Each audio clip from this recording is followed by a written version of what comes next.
रोशनी चुराने वाला कौवा। अपने पूरे इतिहास में कनाडा के पश्चिमी तट पर रहने वाली प्रथम राष्ट्र जनजातियों, जिनमें हैडा और टिलिंगिट भी शामिल हैं, ने रेवन नामक एक जादुई जादूगर के बारे में मिथक गढ़े हैं, जो हमेशा से पृथ्वी पर रहता आया है।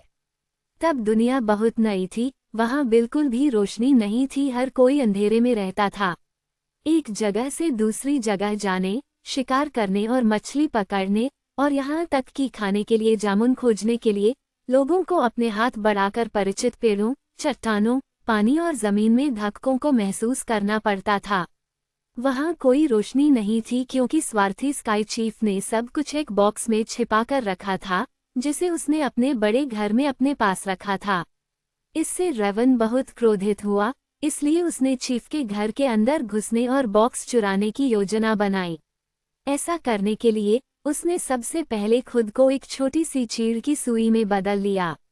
जब चीफ की खूबसूरत बेटी पानी लाने के लिए पास के झरने पर गई, तो रेवन हवा में उड़ गया और उसके घड़े में गिर गया। जब उसने अंदर का पानी पिया, तो चीड़ की सुई आसानी से उसके गले से नीचे चली गई। एक बार जब रेवन उसके अंदर गया, तो उसने खुद को जन्म लेने वाले एक मानव शिशु में बदल लिया। जब वह छोटा लड़का आया, तो उसके बाल रावण जैसे काले थे, उसकी आंखें चमकदार काली थीं, नाक चोंच जैसी थी और उसकी चीख कर्कश और कौवे जैसी थी। लेकिन स्काई चीफ उससे पूरी तरह से मोहित हो गया और उसे खुश करने के लिए वह सब कुछ किया जो वह कर सकता था। कई हफ्तों तक रेवन एक बड़बड़ाते हुए बच्चे के रूप में रहा, अपनी माँ और अपने दादा के साथ उनके घर में खेलता रहा। एक दिन दुनिया की रोशनी से भरा छिपा हुआ बक्सा देखकर उसने उसे पकड़ने के लिए हाथ बढ़ाया। आकाश प्रमुख ने उसे तुरंत छीन लिया, लेकिन बच्चा रोता रहा और रोता रहा और रोता रहा जब तक कि उसके दादा ने हार नहीं मान ली, जैसा कि प्यार करने वाले दादा अक्सर करते हैं। जैसे ही खजाना उसके हाथ में आया, रेवन ने उसे खोला और प्रकाश की जादुई गेंद को बाहर निकाला।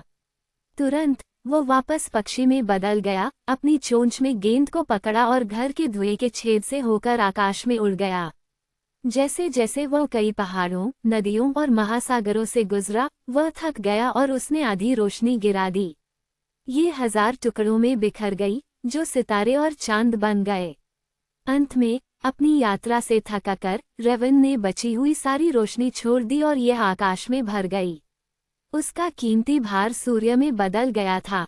हमेशा भूखा रहने वाला रेवन तटीय जनजातियों का एक बहुत ही महत्वपूर्ण पौराणिक नायक है, क्योंकि उसे जीवित रहने के लिए आवश्यक पौधों और मछलियों के साथ दुनिया को बीज देने के लिए भेजा गया था।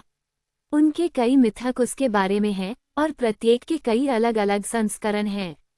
रेवन की कहानियाँ अंतर्राष्ट्रीय चरित्र पूरे विश्व में और विशेष रूप से उत्तरी अमेरिका, यूरोप, स्कैंडिनेविया और स्टबिया में रूमेन कहानियों और मिथकों में दिखाई देते हैं।